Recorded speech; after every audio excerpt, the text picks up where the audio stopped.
America has given itself the prerogative to attack Nigeria anyhow, anytime it wants, and it's infringing on our sovereignty.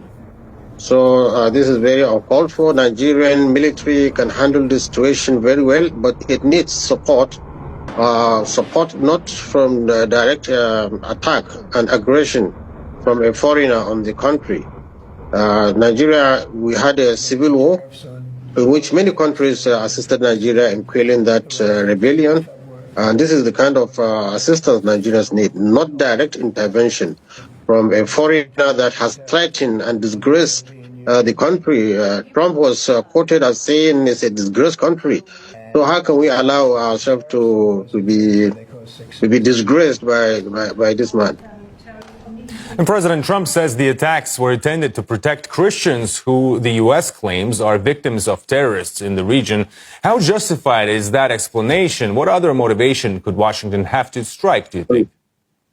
No, you see, whoever wants to commit a crime has always a justification. Otherwise, Sokoto State has more than 95% Muslims. And there is no any incidents where there is an attack on churches or Christians there. So if there is anything, it should be another state where Christians and Muslims are fighting each other. That is where we expected, even if there is going to be. But as a principle, we reject totally that any foreigner should fire and attack us in any sense or in any form, and also coerce Nigeria into accepting this status. You know, judging by what you're saying, it does sound a bit dodgy, frankly speaking. And Trump warned Nigeria last month that if it didn't address the Christian security concerns, he would send in the military with, quote, guns a-blazing. What do you think about that statement? Look at it now. The Minister of Defense is a Christian. The Chief of Defense Staff, where all the security output is a Christian.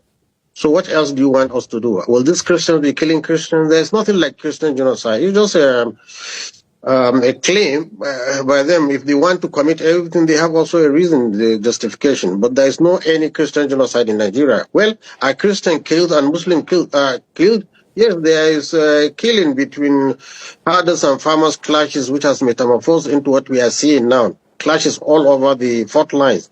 But Muslims attacking Christians or Christians attacking Muslims in a form of genocide is not in Nigeria now.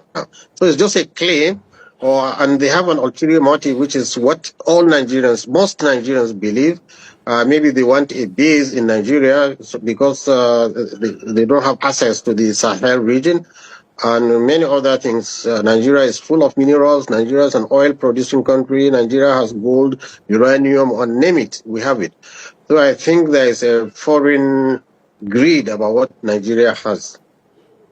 And the Nigerian government has repeatedly responded by saying it would never turn a blind eye to religious persecution.